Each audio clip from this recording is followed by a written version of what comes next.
Hi, my name is Lucky Bastard, welcome to my channel. Today I will look at two puzzle games of the same designer, Rita Orlov, but you can watch them in two separate videos, one of which you are watching right now, of course. I will go to the general principle of the game, I will review them without spoilers, and then I will show you some components. Just like these, I will not solve the puzzle or anything. Let's take a look at Adrift. This game comes with 4 envelopes in 4 different colors, like the 4 seasons or the 4 natural elements, and with similar bags for each color. In each bag there are some components, which I will show later for one bag, and they will spark your eyes because they are usually very original. You don't see them too often in those kind of puzzle games. Most of them are pen and paper games. Sometimes there is some additional elements.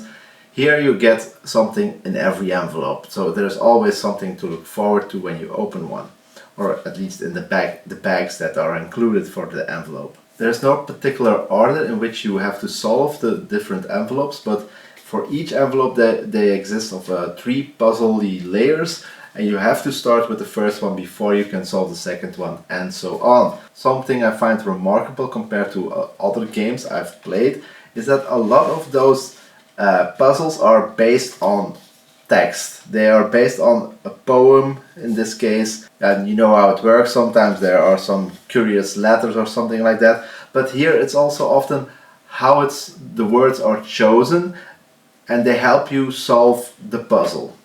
It's not always easy to get it at first, but because there's also a hint system, it's almost impossible to get stuck. So you can just visit the web page and then you get something like this. In this case it's for the Emerald Flame, but it works the same way for both games. And then you just click on the part that you're puzzling with, and then you get one hint. If it doesn't help, if you already found it, you go to the next one. It's very clever, it's very easy, very accessible to continue, and you never get stuck, frustrated. So I think that's a strong element of both of these games. Personally, I don't care a lot about the story, about the poems.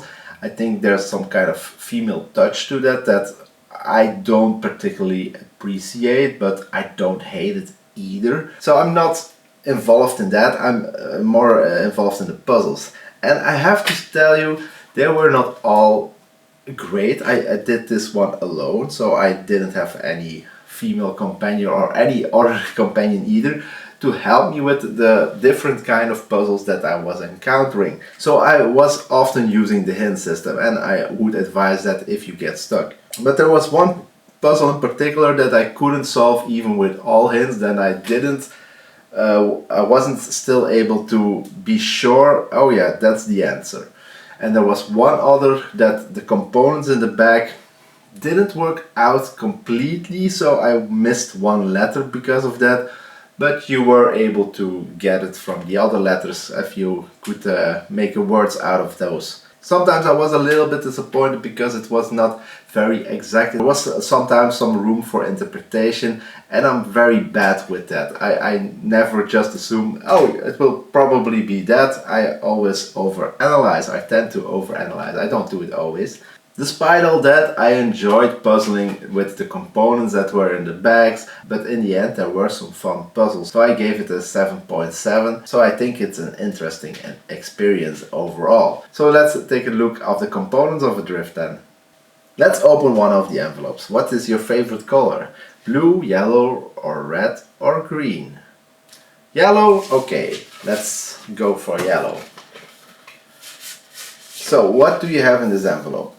And this is usually the case. You have a paper with one symbol on it, so in this case one moon, because that's the yellow symbol. Then you have a paper with 2 moons on it, like this. It's only a poem. And then you have one with 3 moons on it. And then you always have a beautiful illustrated art picture. This is referring to a dream that the person had that the story is talking about. I think they're quite stunning. They are a little bit naked. If that's a concern, they aren't revealing much, but you get some kind of erotic picture from it maybe. I can imagine that some people get a little bit upset by it. I don't know. However, then you have the bag that goes with it. But in this case, I can take the yellow one as well. So in this case, we have this stuff. What is it? You probably cannot see it, and I don't want to break it either. So you have those shapes, translucent, with letters or symbols on it. You can connect them to each other. So like the flippos, if you know them still from the old days. So that's in the yellow bag, but in each bag there's something different, and they all are in some kind of way compelling.